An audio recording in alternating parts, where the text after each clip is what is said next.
નમસ્કાર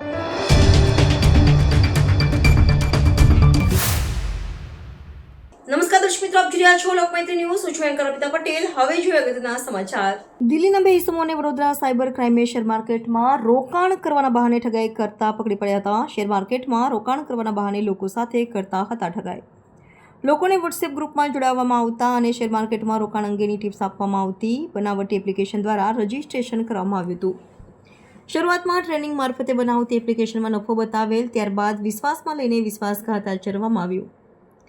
વિશ્વાસમાં આવેલા લોકોની પાસેથી વધુ રોકાણ કરવામાં આવ્યું હતું. એપ્લિકેશનમાં IPO એલોટમેન્ટ લાગ્યું છે તેમ દર્શાવવામાં આવ્યું હતું.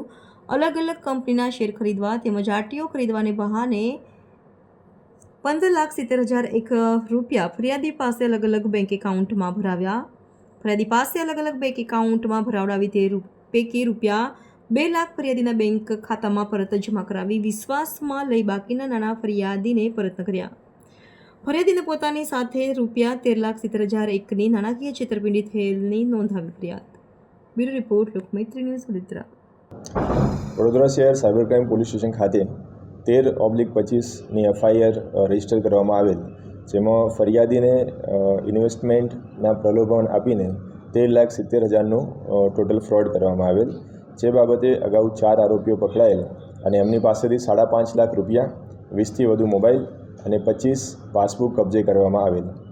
તેની વધુ તપાસ કરતાં એમાં 50થી પણ વધારે ઈમેલનું ડિટેલ ઇન્વેસ્ટિગેશન કરેલ અને જે પાસબુક મળેલા, જે મોબાઈલ મળેલા, તેની ટેકનિકલ ડિટેલ્સના આધારે વધુ 2 આરોપીઓની ધરપકડ કરવામાં આવેલ છે. આ કેસમાં મોડસ ઓપરેન્ડી એ પ્રકારે છે કે આમાં જે આરોપીઓ છે એ 3 અલગ અલગ લેવલ પર કામ કરે છે. જે ફર્સ્ટ લેવલ છે તેમાં આરોપીઓ દ્વારા વિક્ટિમ્સને કોલ કરવા તેમજ એના જે પૈસા છે તેનું ડેટા એન્ટ્રી કરીને એકબીજા ખાતામાં ટ્રાન્સફર કરાવવાનું કામ કરવામાં આવે છે, જેમાં 4 આરોપીઓ અગાઉ ધરપકડ કરવામાં આવેલ.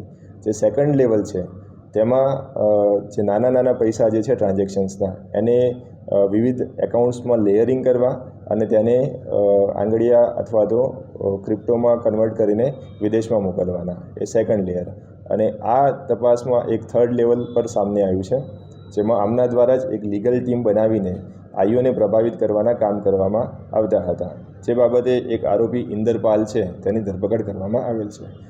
એની સાથે સાથે એમના જે ડિવાઇસીસ કબજે કર્યા છે, જે લેપટોપ છે, જે મોબાઈલ છે, તેમાંથી 25થી પણ વધારે ડ્રાફ્ટ લેટર્સ મળી આવેલ છે, જે વિવિધ એજન્સીઓ વિરુદ્ધ તેમજ જ્યુડિશરી વિરુદ્ધ આક્ષેપો કરતા ઈમેલ મળી આવેલ છે. એમ આ ટોળકી સંગઠિત રીતે 3 લેવલ એક સાથે મળીને તપાસને પ્રભાવિત કરવાના તેમજ ગુનાને અંજામ આપવાનું કામ કરતા હતા, જેનો પર્દાફાશ કરવામાં આવેલ છે.